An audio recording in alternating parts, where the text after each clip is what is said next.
No. And I don't know. I mean, you got to be a special sort too. I couldn't imagine just hanging out in the bar day after day. I mean, it don't matter if there's 3 people in there. You got to be there. It could be tough working in a bar. Day after day after day.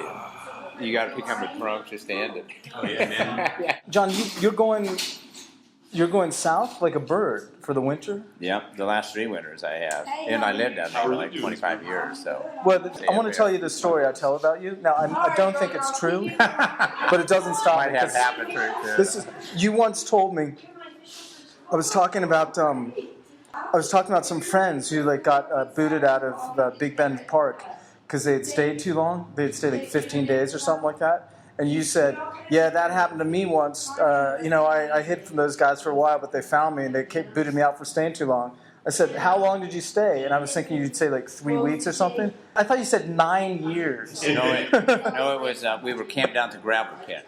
Okay. And back in those days, there was 5 park rangers for the whole damn thing or something. There was nobody out there. So we camped down there, and they had used to have a super shady tree, and right across the river on the Mexican side was a hot springs. It was a perfect place. Oh, yeah, and hang out. So we ended up staying there for probably about a year and 3 months or something. And the rangers occasionally would come through, and they'd go fishing down there and come cook around our campfire, or some catfish or something. I mean, it was real casual. The Mexicans would come over from San Vicente and shit. And then they changed park superintendents, and they got this new superintendent, and he heard about us. So the ranger said, oh, man, this guy, he's like a Yankee from something, and he's heard about you, and he's probably going to come throw some shit at you. So we just ignored it. Finally, one day, he showed up with the 2 rangers. And, he was all uptight, and they were sort of pensive. And he come over there and he says, there's a law in the Big Bend Park that you can't camp in a camp spot for more than 2 weeks, he said. How long have you been here? We had car couches. Right. I mean, look, I've been living there for 10 years or something, So I thought real quick, and I said, we got here yesterday. So he said, you have 2 weeks more? Yeah, he had. He said, well, you got 13 days to get out of here. He knew he should have said that then, But I figured, if I tell him we've been here a year, he'll throw us out of me. This way we got 13 days. I stayed about 5 weeks more, and then they threatened to arrest me with back then they had to get federal marshals. What year was it? Shit.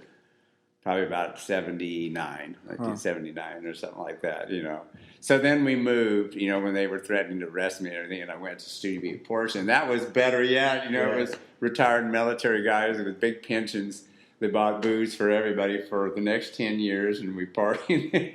And the lady that had the store, she didn't give a shit if you crashed the night on the pool table or anything. She knew you'd be there the next morning spending money. And back in them days, there wasn't very many people. Yeah. So this was like guaranteed money. So we just lived there and had a hell of a good time. But the park, they choused me for a while. They flew over me in airplanes and helicopters and the narcs cruises. We were just partying, and I figured there's nothing illegal about partying. And they never stopped. They go from here to the highway real slow, the narcs and stuff. But, and we just ignored them, looked at them and ignored them, went on partying. And then they flew helicopter over us.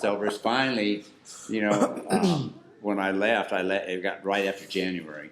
I took off, and when I drove my old school bus out, I had the helicopter follow me for about 5 miles. But I guess I thought they'd probably have a roadblock for me or something, but I think they were just happy to see me get the hell. They said, oh, he's finally getting out of here. Oh, good. Yeah.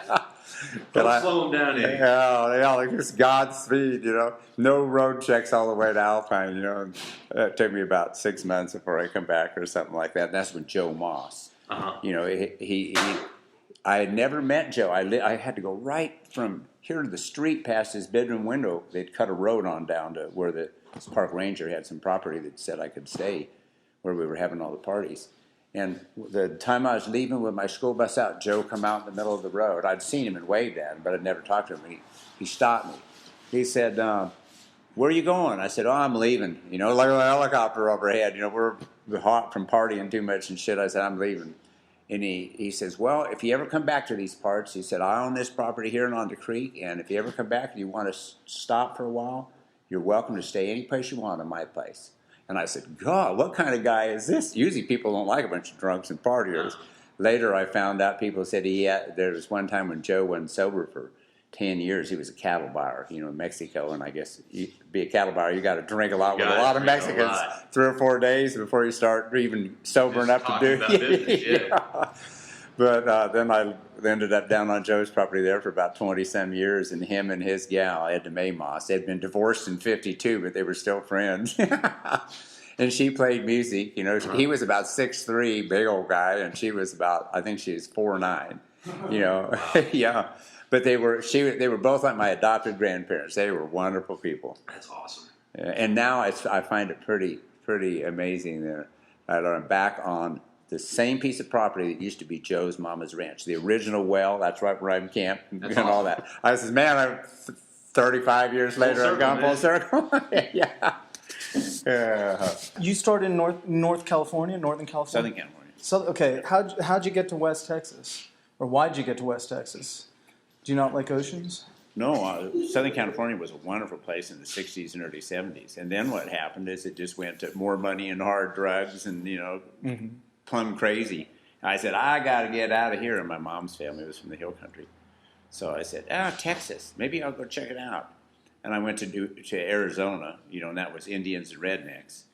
And the Indians didn't at least dunk you in a cow trough and kick the shit out of you, but the Indians would tolerate you. And I stayed there for a year or two, and then New Mexico, and that's like New Mexico is like the opposite of Texas for the state of mind. And then I said, God, I got to get it. It was all Mormons and Mexicans, they hated each other. Espanola? Silver City. Silver City, okay. Espanola is Sikhs, actually. Yeah. Is it? Sikhs up there? Yeah. And so I ended up, one day I said, I'm going to go to El Paso and see what happens. And I got there, and I said, damn. El Paso, what am I doing here? And I got a map of Texas and seeing that Big Bend. And I said, hey, this looks like an interesting spot. The desert, 3 roads going to it, nothing down there. Hell, I'm going to go check it out. And I drove from Silver City to right outside of Marfa here. And I was tired at night. I pulled off of one of those little railroad siding roads and saw 5 pair of eyes staring at me. And I said, wow, what is this out here? And I got out, and it was porcupines. Look, the porcupines out there. I said, there was a porcupine down here in a bush, about 4 feet high. And then the next morning, I drove into Marfa, and that's right when the Capri was open over here. They had good food. This used to be a hell of a joint. Well, you remember. I remember the Thunderbird restaurant over here, Yeah. And, Thunderbird Restaurant is what it was then. And, that has then not had good food since I've been here, I'll tell you that. Well, that's for sure. Better bring your own. And then I went down to the hot springs and the Chinati hot springs down there and hung out there for a month or something, and then wandered on down towards Big Bend and found the park, and that's wonderful down there. That's good country, and a lot of interesting people come to the Big Bend from all over the world. Oh, hell yeah, man. And you never meet them in a city, because it's too much happening, and you're in different social cliques and all that bullshit. But you get down here and there's nothing else to do, and you say, hey, where are y'all from? People get to talking, and you make friends for life of the most diverse and interesting bunch of people. So I love it. You can be in God's country, natural-wise, and yet you're not like alienated from humans. Because a lot of places you go, they're real cool-looking naturally. Hell, there ain't another person in 100 miles, or somebody that don't like people that look like you. Or That's something. why they're there, because they don't want to deal with people. Yeah. But here you get the best of everything. That's the wonderful thing about it. And then I remember the days when Marfa was. I didn't even want to stop in Marfa, it was back in the Rick Thompson days and all that shit. And it was not a friendly spot if you weren't from here. You better just keep it going. And then when Donald Judd moved in, it at least brought a whole nother element of people and a little economic stimulus to the town. And then it brought more and more people in it. And so they flooded the old powers. And here we are. Yeah, And here we are, right, Well, No I shortage wish I around. could hang out and drink some more beers, but I've got to go help my wife lance a boil on our dog's ass. Oh, why Sounds can't like I do fun. that? Do you want to come by? Lucky. No, I'm not kidding. The dog, not the wife. Yeah, not the wife. All right, see you, So I'll John. see y'all later. All right. If this door's open because Joe's going to be here shortly. So, all right. Did Hey, you, I got a... were you ever at the Salton Sea? Yeah. Oh, yeah. I used to go down there and camp for the winter. Yeah. At an island. At the very end. Yes, and that the funny thing about that is those are the people that don't want. I mean, they're friendly, but they're not going to tell you their last name, and those aren't people who are going to like see you. they don't want to be known. It's Yeah. totally different than Big Terlingua. Oh yeah. You mean down at Slab City there? So Slab City is like, these are guys who don't want to have a social security number and all the rest. Right. Big Ben, I think, gets more Well, Big hospitable people. Yeah, and Big Ben sort of tried a few years ago to go, more plugged into the whole scene. They got cell phone, and people wanted the census so they could get more money for government help and fire departments, and that's when it got sort of boring to me, and I went to Mexico. When was to get that? out of there, 1990. For how long were you there? 6 years in Copper Canyon. Oh, seriously? Yeah. My mom's from Mexico. Oh, Yeah, shit. What part of Mexico? Mexico City. Mexico City. But you probably speak better than I do. You spent 6 years there. Huh? Yeah, I've never been to Mexico City, but I've got a gal friend that's, she just came up. I haven't seen her in a few years, and she's a high-powered artist, in the United States and Mexico and such. And doing fine things, man. And so she's always been badgering me to go down there. But God, it's like 29 million people or something. It's like one of the bigger cities in the world. So check this out. Is your mom still down there? No, she's here. But I remember when I was a kid, we used to go there to see her family. And just to tell you how times are, like now it is a big city with all that goes with it, smog and stuff. But I remember as a kid going there, we'd go for winter and it would snow. Wow. And it would clean the air. And Mexico City was as clean air as Marfa. And it was just a total... Man, that was a deal. Huh? Yeah, it was great then. But, the flip side of that stuff is it's because there's a group of people that were so oppressed they didn't dare move there or say anything or whatever. It's like... when people always remember the good old days, they don't remember being the kind of people that weren't allowed to experience them. No. You remember Yeah. Oh, yeah. They run Mexico with an iron hand for, 76 years? Exactly. Or like exactly. So, hey, the new president just came to Ojinaga, first time ever. The president visited Ojinaga the other day. Were you there? No, I called, and I was going to go down, and my friend said, "Oh, don't come today, John, unless you really want to get in a big hassle," because he says they got... law on both sides of the bridges. The president's going to be here in an hour or so. So I didn't go that day. But I saw in the paper that everybody's thrilled. He's a real young-looking guy. Mm-hmm. And he's into knocking down those 20-mile checkpoints out of town and making it sort of a free zone for people to go down, putting millions of dollars into helping develop tourism and the infrastructure and stuff. So, boy, everybody in Okinaga's going... finally got a president that actually showed up here and wants to help do something. The best thing that guy can do, or our guy, is just legalize drugs. I'm convinced there's no one thing... In Mexico. In Mexico. Yeah. Oh, there's no one single thing that would do more. They've already hinted at it. That last president did, or the one before. The guy in Paraguay, do you know about this? Okay, I think it's the leader, it's either Uruguay or Paraguay, was an anarchist. He went to jail for a while. Really? Yeah, now he's the president? Now he's the president. He's a really interesting cat. He doesn't just want to legalize it. He wants to be able to export it. He wants his country to be a pot exporter. Well, they definitely make some bucks. Yeah. No, if you're the first, you'll make some bucks. Yeah. Right. As soon as it's like legal all over the world, then it goes back to like, right. Business as usual. Monsanto will be the one selling it. Yeah. So... Wow, that's pretty interesting. I'll send you that link. Yeah. I got a question. I want so what is this heavy metal poisoning? When did that happen? I don't know the details. Making all those chimeneas and, metal art. I've done metal working on and off and worked with metals for years. It never bothered me. Since California? Yeah, since I was a kid on ranch. But I got this thing called the plasma torch, and it's the most marvelous device. About as fast as you can draw around on a piece of metal with your finger, that thing will cut any intricate shape. I mean, it's a magical device. People have been telling me about this, and a friend loaned me one, and I used it, and I said, I got to get one. So I saved up, and I got one. And, man, that's when I was cranking out chimeneas and those buzzards and all kinds of metal stuff. But I wasn't wearing a mask. I was outdoors, and half the time there's a breeze blowing, and I've been doing that forever, and it never bothered me. But this stuff would leave sort of like you licked an old rusty tin can on your tongue taste if you used it for more than about half an hour.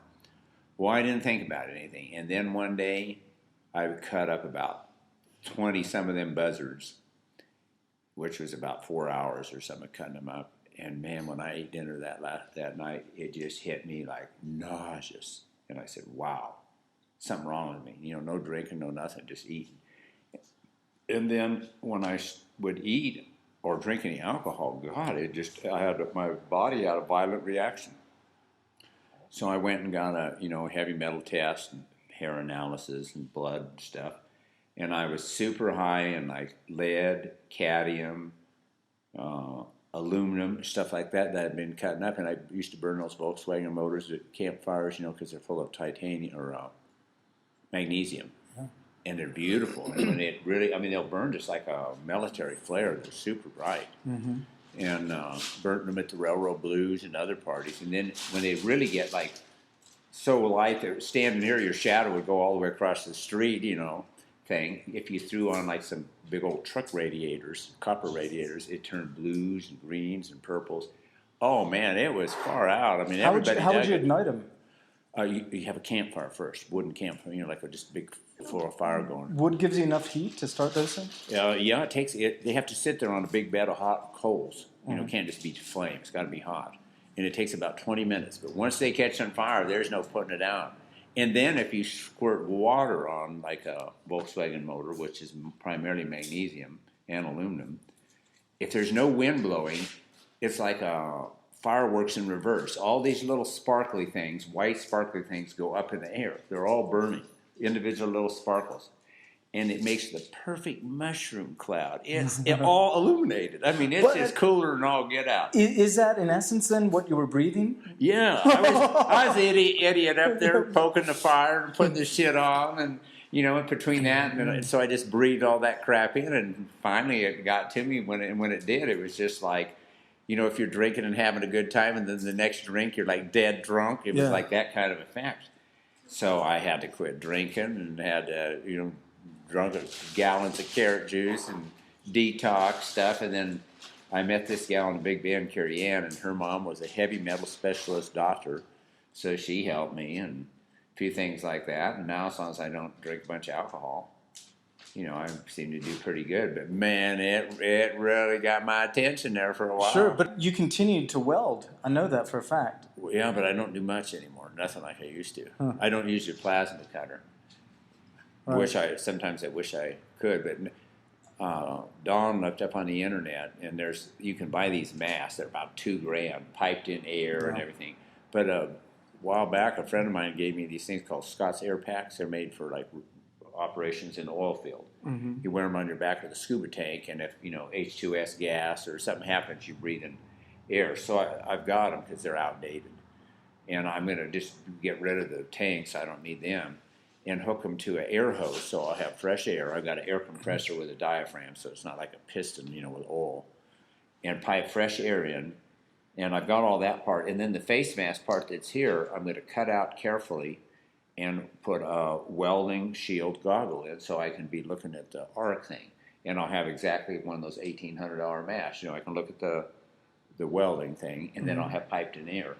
Because the thing is, those other little respirators that fit on your face, you got to be totally clean shaven and even put Vaseline on your skin to make them really work. I got an EMT license, and when they were fitting us for a mask, they sent me home for not shaving. Yeah, you got to be even like you got there, it won't seal good enough, they say. So I'm just got that whole face mask. Behold. Yeah, right. And then just turn the air up so that everything's positive and leaking out, and that way you can't breathe it. Tell me about how you grew up, because anyone who sees you today thinks you're a cowboy. If you told them you grew up in Southern California, they're not going to believe you. I'm telling you that now. Well, believe it or not, Southern California has got, California's got horse ranches, cattle ranches. Did you grow up on a ranch? We raised goats because we lived in what's called the Anza Borrego Desert. When did you start wearing a cowboy hat? Oh, when I was a kid, probably. Well, you're showing me. Okay. All right. I live in Southern California. Yeah. Well, do you know where Palm Desert is? Palm Springs and Palm Desert. Yes. There's that Palms to Pines highway that goes up, all those crooked roads, and you get up right away, and you're overlooking the whole lower desert. Well, when you get Idlewild. Yeah, well, instead of turning right to Idlewild when you get to the top, if you go straight ahead, there's a little town called Anza. You know where that's at? It's on the way, if you're going towards Fallbrook and San Diego. That's where you grew up? Yeah. Well, I know this. So you're actually further east, but where I live, if someone wears a cowboy hat, it's because they want people to think they're from Texas. No. And if they can pull it off, they'll probably want people to think they're from around Marfa. So, how'd you get to start making the so toll? Well, believe it or not, as a kid, I never drank. I tried drinking beer a few times, and damn, I didn't like the effects of alcohol really. And then when I was about 12, I run into a bunch of Mexicans, and they were all smoking grass, and that was a hell of a lot better. Forget that. So I didn't even do that until I got down. Me too. Until I got down here to the Big Bend, and everybody drank in this part of the world like fish. I've never seen people drink so much. There's a huge alcohol consumption in West Texas. What else is there to do? And I drank beer, and I never drunk probably more than 2 6-packs in my entire life. I was like 30 years old then or something. And I drank beer because it was those retired military guys, and they, some guys like beer, some like Lone Star, some like Pearl and stuff. But when they'd get one, alcoholics, drinkers, they like other buddies. So they'd say, here, have a beer. So, and it was 110 from 15 degrees. Yeah. So somebody hand you a beer, and it's hot, and I drink a beer. Well, I got to where I drank about between a case to a case and a half a day. I mean, that's a lot of damn beer. Really? Come on. You can live off beer. It's got calories and vitamins and all that good shit in there. But the effects, what it did to me, it just made me feel like, ugh. When it's hot and you just drink beer, I mean, it's just like, oh, man. Were you ever not skinny?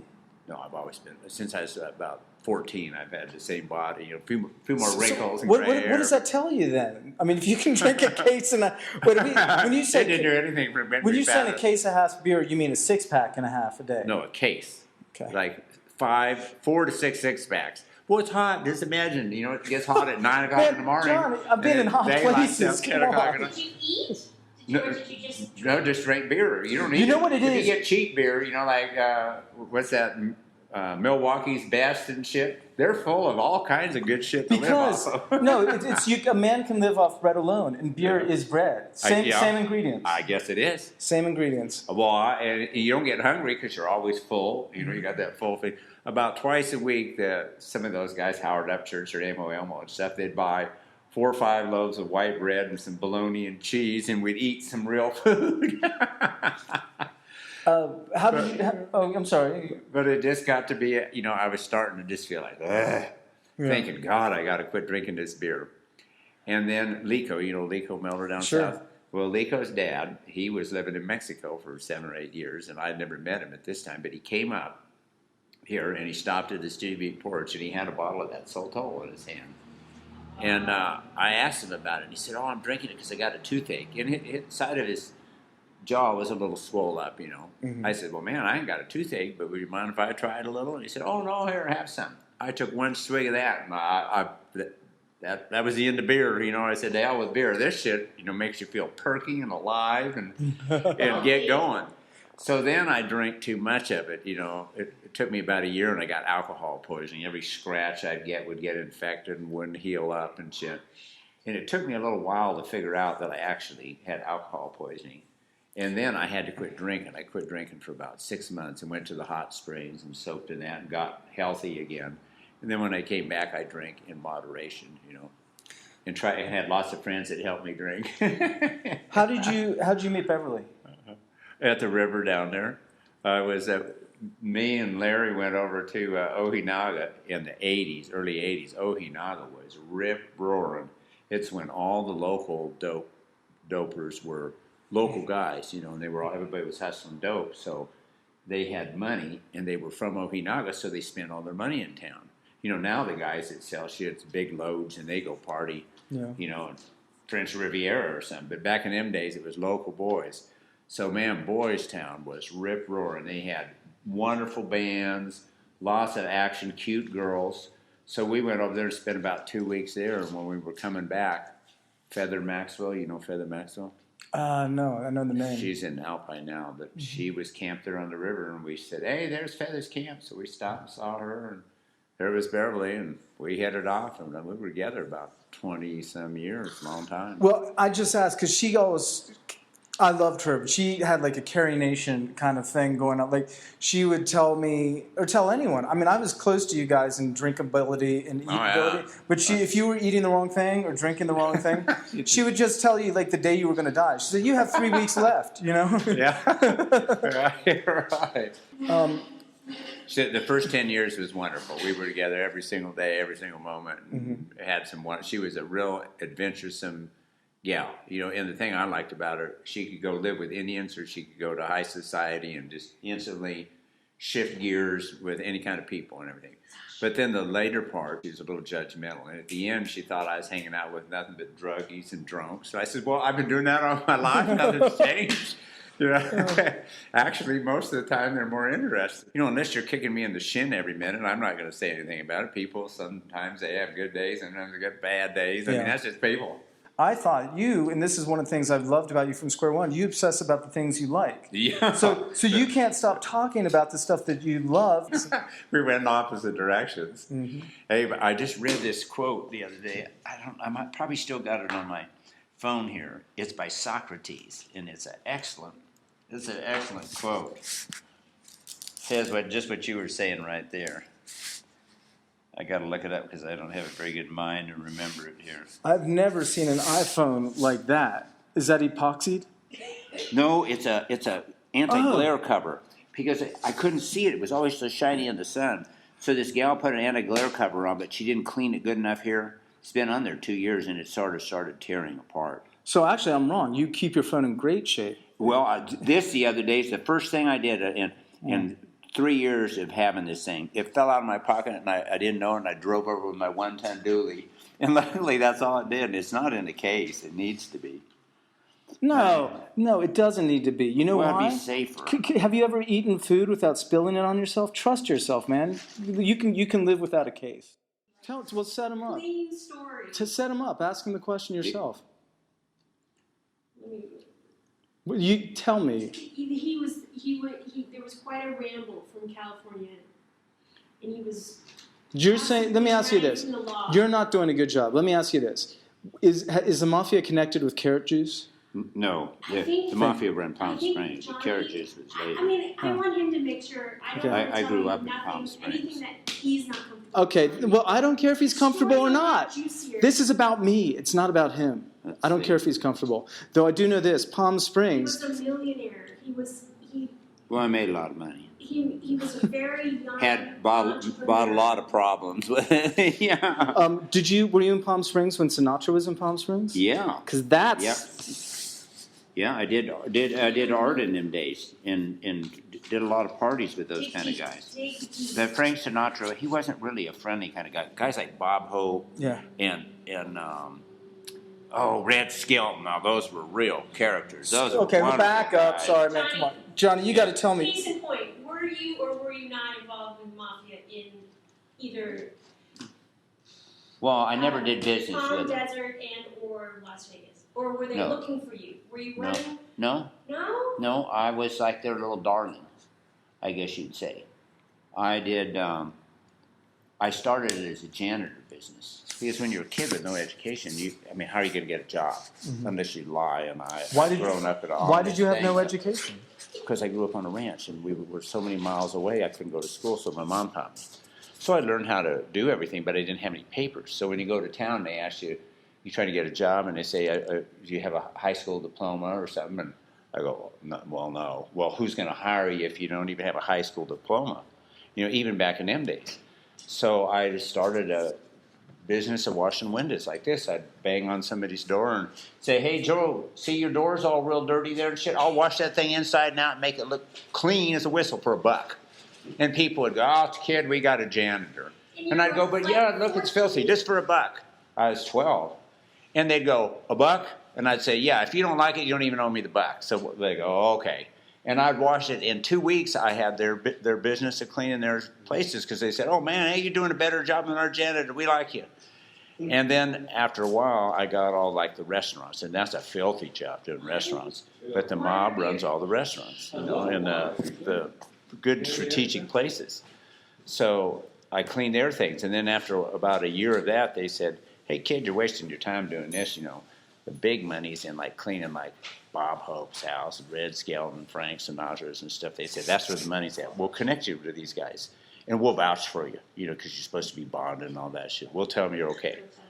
And so that was cool.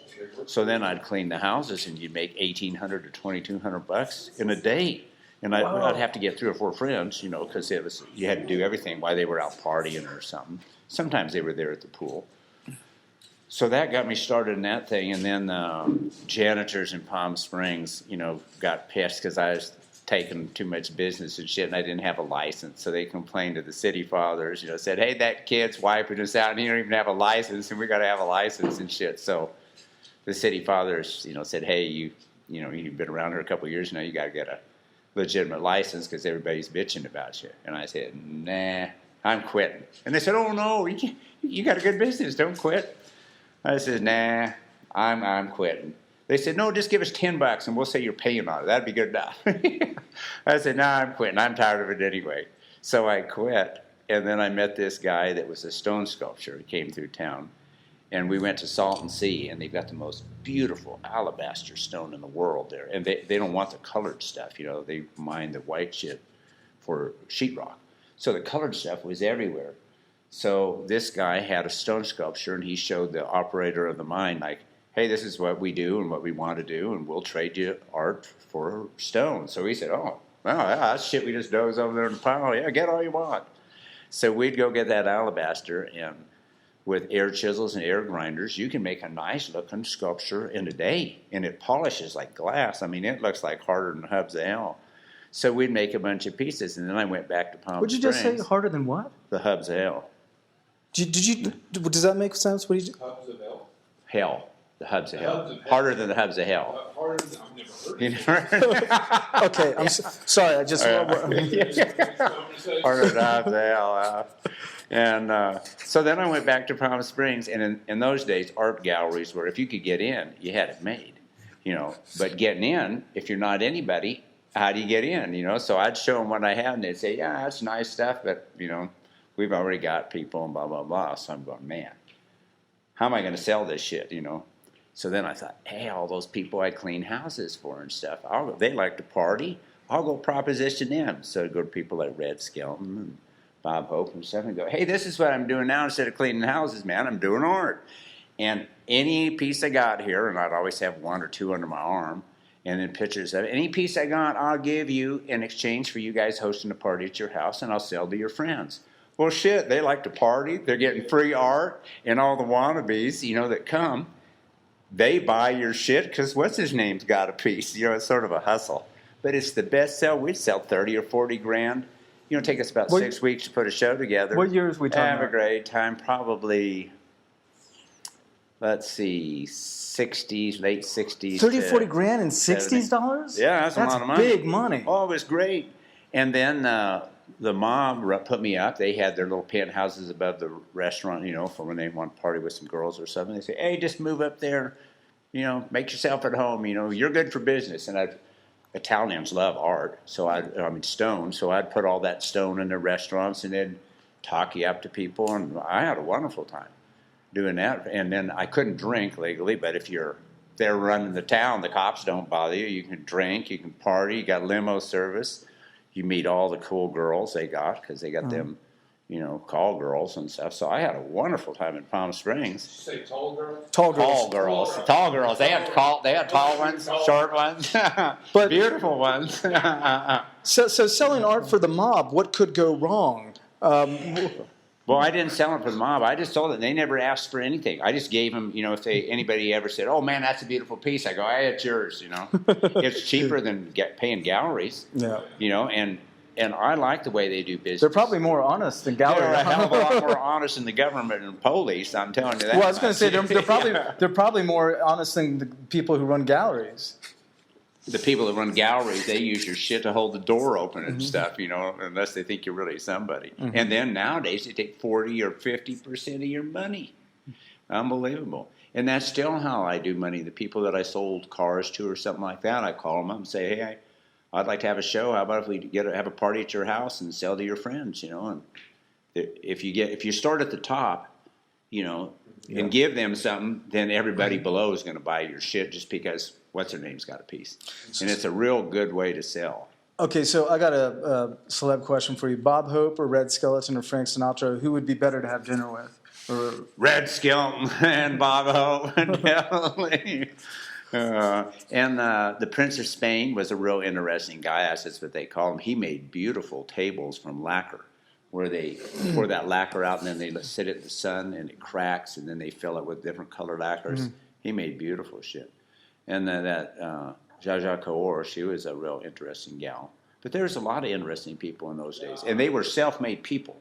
You know, it wasn't like somebody picked them and made a movie star out of them. They were talented. I would have loved to have met somebody, you know, like, oh, God darn, Bob Wells. No, what's the guy's name? What was the entertainer? The world famous fun cowboy. God, his name. Will Rogers? Texas Will Brothers? Rogers. That's Will who it Rogers, was. Will yeah. Rogers, yeah. I'd have loved to have met somebody like him. He died before my time. Well, I think somebody like that had to have been a character. I mean, he made kings and you queens are like and Will people. Rogers. You were basically like the Will Rogers of this. He was a fantastic character. But I've read stuff of him. Toilet paper back. You won't need it for weeks. Have you ever met a man you didn't like? Don't answer. Sorry. No, I've met a few that didn't like me, you know, but they had one time a guy in Terlingua, you know, he pressed charges against me for assault. He came on the porch one day and he had inherited his mom's money and he was nobody before, but he got a big head after about a year. And he pissed everybody off and he'd come on that porch and it was a hot day and he'd come on there and he started out like he said, "You're all a bunch of fucking sissies." And he ended up looking right at me at the end, not on purpose or something.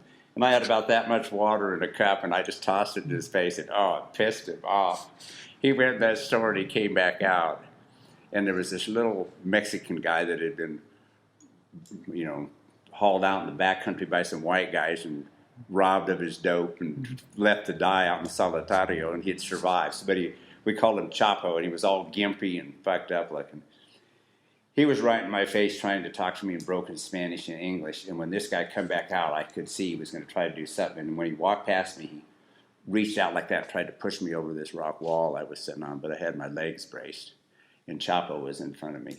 And then he kept going. And Chapo, he jumps out. He whips out his knife. "I'll kill him for you. I kill him for you." He says. I go, "No, Chapo. Not that big a deal." So the guy goes out like 2 days later. The deputy leaves a note on my gate. "John, I'd be much obliged if you'd go see the JP, you know," which was Ron Willard, the local drunk down there. So I went and saw Ron, and I said, "Ron, what's the deal?" He says, "Well, Kyle has filed assault charges on you." I said, "For what? Assaulting his ego?" And he says, "I don't know." I said, "Well, you call him up right now, and you tell him to come down here, and we're going to resolve this thing, all three of us." So he called them up, and Kyle come down, and he says, "I'll drop the charges if John never says howdy to me again and doesn't go to any parties where I'm at." And the JP was just sort of a real wimpy guy, you know. I'd never seen him stand up for anything. He had a Jewish old lady that did everything for him. But he jumped up in his chair, he said, "Carl, this is the United States of America, and John can say howdy to who the hell he wants to and go where he wants to." And that guy, I think he really hated my guts. He's about the only guy I had really trouble getting along with. But he's still alive, so there's still a chance we might become friends at the end. You never know. Time sometimes levels it out. I have two questions. I want to hear the Juice Factory story, and I want to know why a guy who's making tons of money in art Ever left? ever left. I'll tell you why. For about 3 or 4 years, I had the time of my life. I mean, everything that you could possibly think of. And then I started having nightmares at night. You know, I just had bad dreams.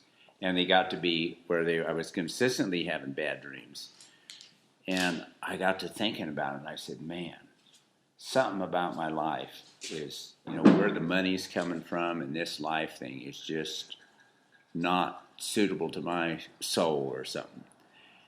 And I'd leave and go down the Colorado River and spend 2 or 3 weeks down there. We had a friend that was the sheriff down there, and he owned a big bend of the river.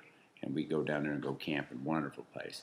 And all my problems would disappear, and I'd feel wonderful. And I'd go back to Palm Springs and get in my familiar, comfortable scene again, and I'd start having bad dreams. So one day I told some of those guys that run the joints there in Palm Springs, I said, I'm going to bail out on you guys. What? They said, what's the problem? I said, I'm just tired of it. I'm having bad dreams at night. And I want to do something else. They said, there isn't anything else. What else is there?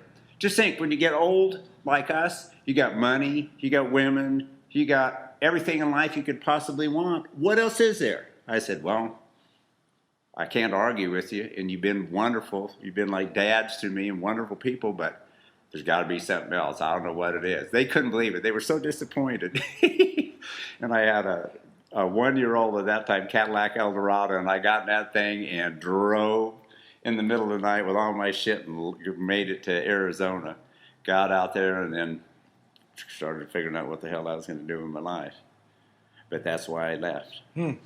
It's terrible to have a troubled soul where you where you gotta always be looking for. There's got to be something more to life than this. Were any of those dreams recurring? Can you remember what any of them were?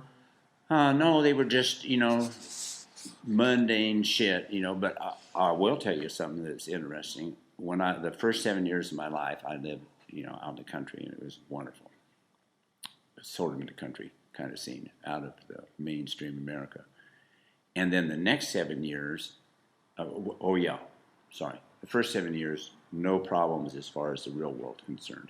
But I had nightmares every night, like wolves chasing you, and, you're running like hell, and you come to a river and there's no escape. Or like you're in the city and there's like a bunch of hoodlums after your ass and you're running like hell, and you go down some alley, you don't know what, and it's a dead-end alley. It was always shit like that, where there was no possible hope in the world of surviving. And at the last second, when I was about ready to get ate up, shot, mugged, or whatever, a beam of light would come out of the sky, and it was sort of curved like a hook of a hand like that. And I'd jump into that thing, and I'd be looking down at the scene going, oh, man. So it gave me faith. And then after I was about 7 years old, I never had nightmares again, and that thing. But it's been true to my life so many times. I'm like the guy with 9 lives or something where, I've just had things that I didn't think I'd possibly survive. And I'm still here grinning. So I said, man, I'm just going to live and enjoy myself as long as it's happening.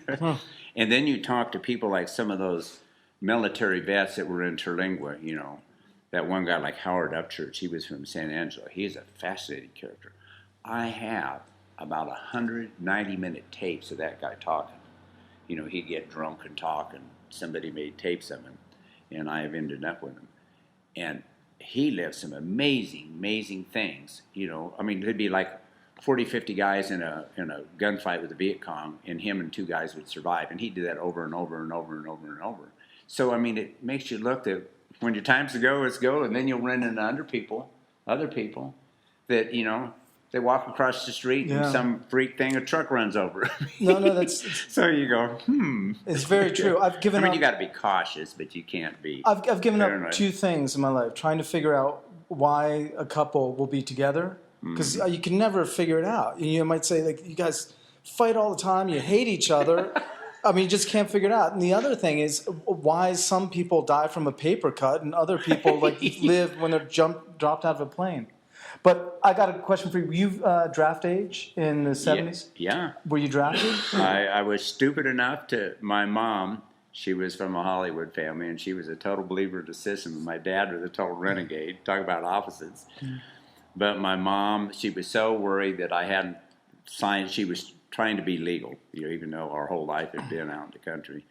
So she convinced me to sign up for the draft. That was the stupidest thing I ever did. The first thing they did was draft me. Yeah. And I went down to the military induction station, And when I was on the bus going down there, you got a little notification, and I had 1 little coin, and other guys had like 2. And I didn't pay any attention to it. But they said, oh, man, 1 means that they're inducting you. 2, we're just going for a physical, and then we're going home. You're going in. I said, oh, shit. So I got down there, and anybody that had whiskers or long hair, they sent you to a psychiatrist, just automatically. And I told them guys, I said, man, I never seen a Viet Cong in my life, and I really don't give a shit. If y'all want to go kill them, you go get them, but I ain't killing them. They're not bothering me. And they'd say, well, you got to, son. You're going in the Army. I said, nah, I'm not going to go kill somebody I'm not pissed at, you know. They kept me there 3 days, and they'd give me hypothetical situations, you know. And they'd always get me down to the corner, and then I'd go, well, now look, in this hypothetical situation, I got a gun in the Army, right? Yep. It's got bullets in it? Well, of course. I'm going to blow your fucking head off, I told them. That's the first thing I'm going to do with it. Oh, they'd go ballistic. They'd haul me back out there, and there was some little short guy that was the decider. And he'd listen to him, and they'd have pages written on me, and he'd say, we take anybody in the Army. And like the third day, I attacked that son of a bitch. I said, you want me to kill somebody? You're it. You know, and whatever they call them, MPs or something, throwed me out the door. About 4 or 5 days later, I got a handwritten note from the military. Said I was too violent for the military. I said, this beats it all. If I'd have gone over to Vietnam and killed a bunch of people, the right people, they'd probably give me a Medal of Honor, but because I threatened to blow their brains off because they were pissing me off. They said, too violent for the military. I never heard from the military again in my life. That was the end of it. They never sent me any draft card thing classifying me anything. I think they just said, forget that guy. Don't give him a gun. What's the deal with the carrot juice? Or We just started, me and a buddy started a carrot juice factory. We like carrot juice, you know, fresh carrot juice is that's wonderful. not such a big. Where? Yeah. So you're still in Southern California, or now are you? We started in Indio down there because they grew carrots. And we drank carrot juice, and it's wonderful stuff. But it was expensive, you know, it's like $1.40 or something for a pint, you know, probably twice that now. Oh, And one day we went past a packing shed, and there was all these carrots coming out, going into old, like, cattle trucks and shit. We said, wow, I wonder what that's about. So we turned around and went back and asked them, hey, what's with those carrots? They said, oh, those are culls. We fill up them cattle trucks for those guys. And I asked them, well, how much do they pay for them? $6 a ton. I said, wow, hey, you think we could get in on the deal? They said, oh, yeah, you can get a truck, we'll fill it up. So our first carrot juice grinder was horseshoe rasp, brazed to a revolving drum, and we hooked a motor on it, made a plywood hopper, and we'd ram the carrots down with a 2x4, you know, grind them up. And then we made a press from an old hydraulic dump truck cylinder. That's when I was really learning to weld good. And then you press the lever down, and all your welds would come. You know, a dump truck cylinder. That's when I found out about stuff called, you know, pressure relief valves. They're assorted deals where you get bathed in 40 gallons of warm hydraulic fluid. But we finally got it where we could make juice, and then our juice was so fresh because we got it right straight out of the field, made the juice, that we went around to people and said, hey, you know, have juice. And a lot of people would say, oh, we already got a juice company. Ferraro's was our big competitor. And we go, here, have a sip of our juice. You know, they'd drink and go, wow, this is a lot better. So we made deals with them, and then we ended up making too much, you know. In like a week of selling, we had orders of like 500 to 600 gallons a day, and we were set up to do about 150. So then it was like, build a factory, you know, at night, juicing the day, and everything that screwed up. And we didn't have any money to speak of, so we used U-Haul trucks, you know, with unhooked speedometers to deliver to San Francisco and LA and everything until they finally caught on. By that time, we had enough money to buy our own trucks. This is there in India? It was in Indio, and then we moved to Lompoc because Indio runs out of carrots in the summer, and Lompoc does year-round, and you can get them from Bakersfield and stuff. About 20, I guess, something like that. 20. My grandfather used to get all, you know, the vegetables and catalog, all that stuff. For feeding. Out of those factories and take them to the feedlots there. Yeah, it's great. Joe, do you food. know California, like Indio and Palm Springs and As stuff? a young boy. It used to be wonderful country. He was running 4,000 to 5,000 head of Texas steers out there on Imperial Valley, Sacramento Valley.